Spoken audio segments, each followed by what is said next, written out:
사도행전 13장 바나바와 사울이 뽑힘. 안디옥 교회에는 예언자와 교사들이 있었습니다.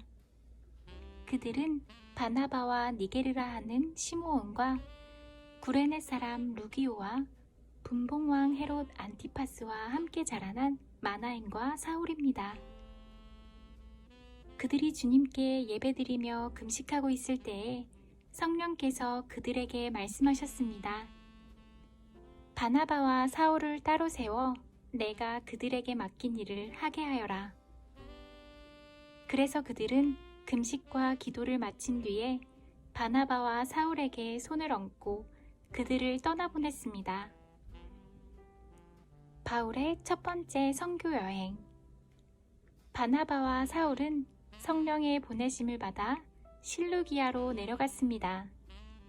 그곳에서 그들은 배를 타고 키프로스로 건너갔습니다. 그들은 살라미에 이르러 유대 사람의 회당에서 하나님의 말씀을 전했습니다. 마가 요한도 그들을 돕기 위해 함께 갔습니다. 그들이 그 섬을 다 돌고 바보에 도착했습니다. 거기서 바예수라고 하는 유대인 마술사를 만났는데 그는 거짓 예언자였습니다. 바예수는 총독 서기오 바울 곁에 늘 붙어 있었습니다. 서기오 바울은 영리한 사람이었습니다. 그는 바나바와 사울을 불러 하나님의 말씀을 듣고 싶어 했습니다. 그런데 엘루마라고도 하는 그 마술사가 바나바와 사울의 일을 방해하며 총독이 예수님을 믿지 못하게 애를 썼습니다. 그러나 바울이라고도 부르는 사울이 성령이 충만하여 마술사를 노려보며 이렇게 말했습니다. 너 악마의 자식아, 너는 모든 정의의 원수다. 너는 악한 속임수와 죄악으로 가득 차 있다. 주님의 바른 길을 굳게 하는 것을 그치지 못하겠느냐? 이제 주님께서 손으로 너를 치실 텐데 그러면 너의 눈이 멀어 얼마 동안 너는 햇빛조차 보지 못할 것이다. 그러자 곧 안개와 어둠이 그에게 내려 그는 앞을 더듬으면서 자기 손을 붙잡아줄 사람을 찾았습니다.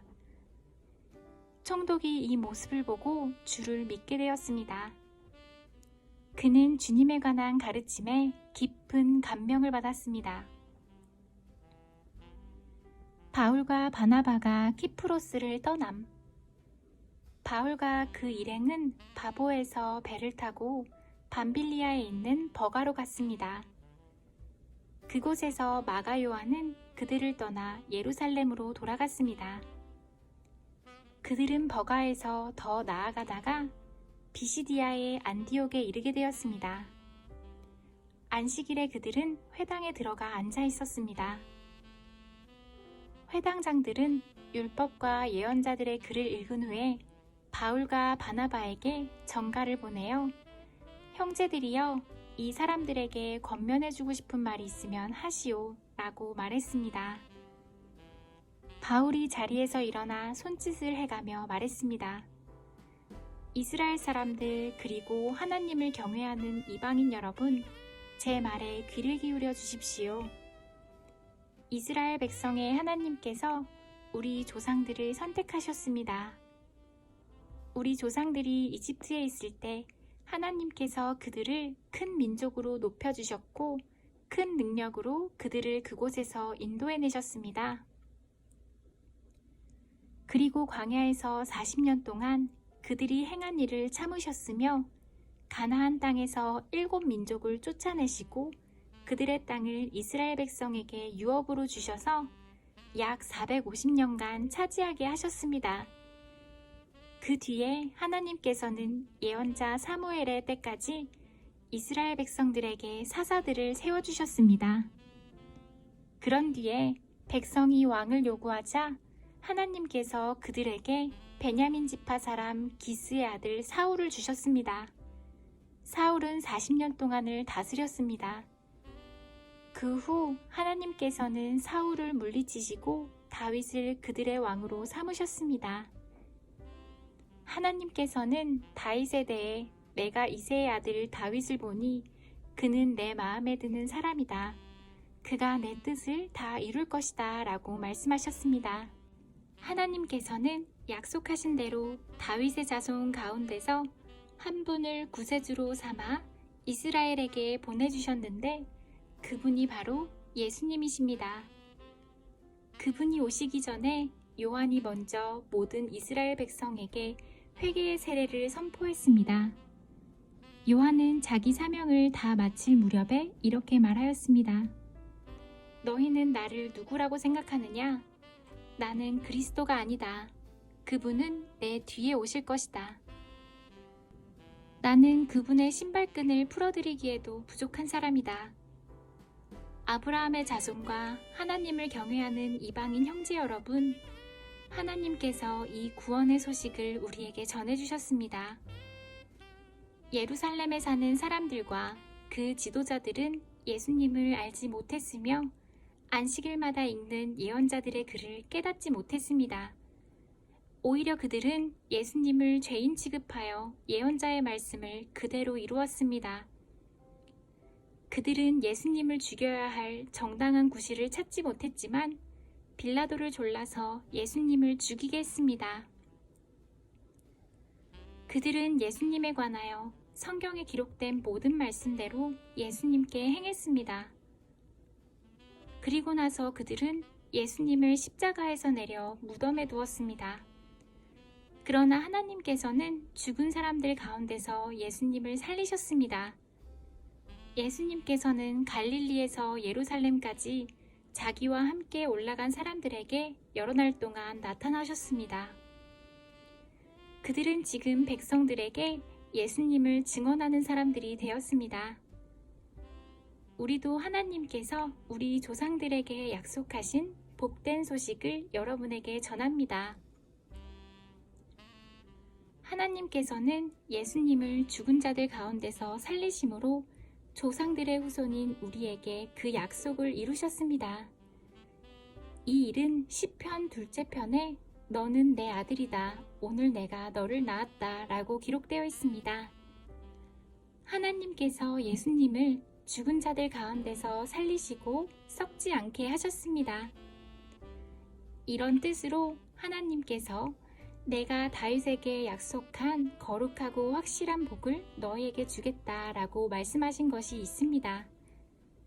다른 시편에도 하나님께서 이렇게 말씀하셨습니다. 주님께서는 주님의 거룩하신 분을 무덤에서 썩지 않게 하실 것입니다. 다윗은 평생 하나님의 뜻대로 살다가 죽어서는 조상 곁에 묻혔고 그의 몸은 썩고 말았습니다. 그러나 하나님께서 살리신 분은 썩지 않았습니다. 그러므로 형제 여러분, 여러분에게 알려드리고 싶은 것은 여러분에게는 예수님으로 말미암는 죄, 용서의 복음이 전파되었다는 것입니다. 여러분이 모세의 율법으로는 의를 얻을 수 없지만 믿는 사람은 누구나 예수님을 통해서 의롭다함을 얻습니다. 그러므로 예언자들이 말한 것이 여러분에게 일어나지 않도록 조심하십시오. 보아라, 너희 비웃는 사람들아, 너희는 놀라고 망하여라. 너희가 사는 날 동안 내가 한 가지 일을 하겠다. 누군가 그 일을 너희에게 일러주어도 너희는 믿지 않을 것이다. 바울과 바나바가 회당에서 나갈 때에 사람들이 다음 안식일에도 이런 말씀을 더해달라고 부탁했습니다. 모임이 끝난 뒤에 많은 유대인과 유대기로 개종한 사람들이 바울과 바나바를 따랐습니다. 바울과 바나바는 그들과 이야기를 나누며 항상 하나님의 은혜 가운데 있으라고 권했습니다. 그 다음 안식일에는 그 도시에 사는 사람이 거의 다 주님의 말씀을 들으려고 몰려들었습니다. 그 무리를 보자 유대인들은 시기심에 불타 바울이 말한 것을 반대하면서 욕을 해댔습니다. 그러나 바울과 바나바는 매우 용기 있게 말했습니다. 우리는 하나님의 말씀을 여러분에게 먼저 전해야만 했습니다. 그러나 여러분은 그 말씀을 배척하고 스스로 영원한 생명을 누리기에 합당하지 않은 사람이라고 인정해버리니 우리는 이제 이방인들에게 갑니다. 주님께서 이와 같이 우리에게 명령하셨기 때문에 내가 너를 이방의 빛으로 삼았으니 이는 너를 땅끝까지 이르러 구원이 되게 하기 위해서이다. 이방인들은 바울의 말을 듣고 기뻐하며 주님의 말씀을 찬양했습니다. 그리고 영원한 생명을 얻기로 선택된 사람들은 모두 예수님을 믿었습니다. 그래서 주님의 말씀은 온 지방에 두루 퍼졌습니다. 그러나 유대인들은 경건한 귀부인들과 그 도시의 지도자들을 부추겨서 바울과 바나바를 핍박하게 했고 마침내 자기들이 살고 있는 지방에서 그들을 내쫓았습니다. 바울과 바나바는 그들에게 자기들의 발에 있는 먼지를 떨어버리고 이고니온으로 갔습니다. 제자들은 계속 기쁨과 성령으로 충만하였습니다.